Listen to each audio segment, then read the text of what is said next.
The doctor's hand trembled as he held the folder. His eyes flicked from the report to my face, then back again, like he was deciding if he should even speak. Finally, he leaned in, close enough that his breath touched my ear. "Leave this hospital, now. File for divorce." I froze. "What do you mean?" He shook his head, voice cracking. "There's no time to explain. You'll understand when you see this."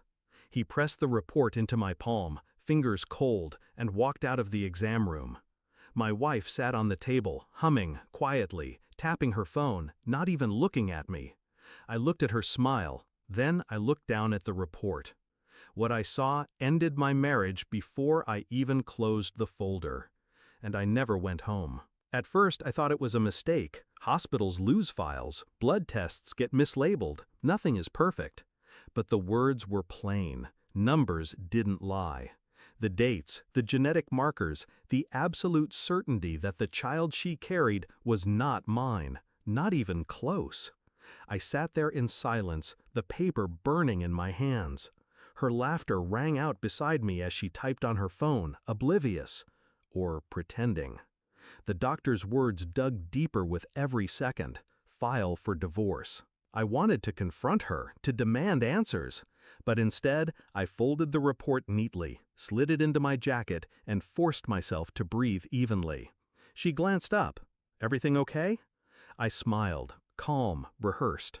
"Everything's fine." Inside, something had already snapped. Not loudly, not violently, more like glass cracking under slow, relentless pressure. I became a ghost in my own life, moving through the days as if nothing had changed, while every step was a quiet act of surveillance. I ordered my own DNA test, sent the samples off with steady hands, though my chest felt like it might tear open.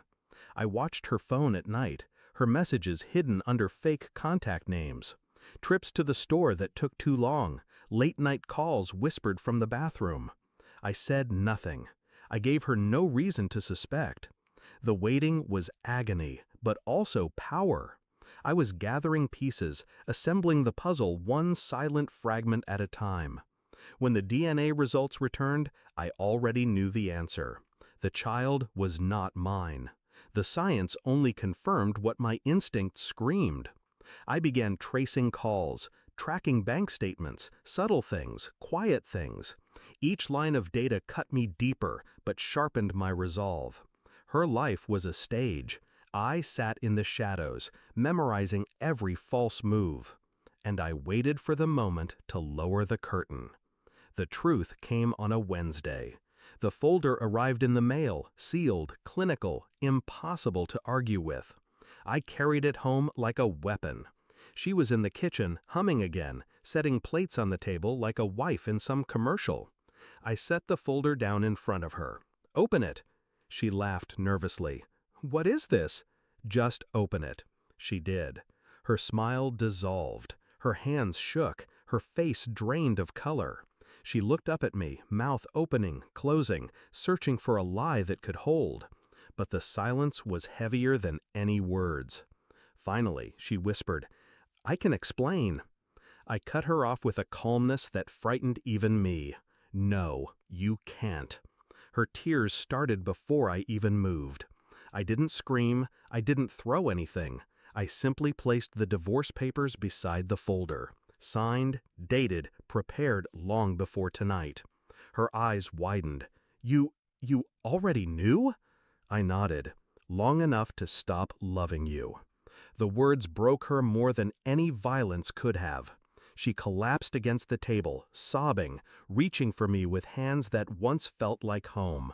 I didn't move. "Please," she begged, "we can fix this."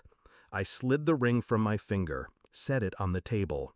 The quiet click of metal against wood was louder than her cries. "Fix what?" I asked. The question wasn't for her, it was for myself. And the answer was clear. There was nothing left to fix.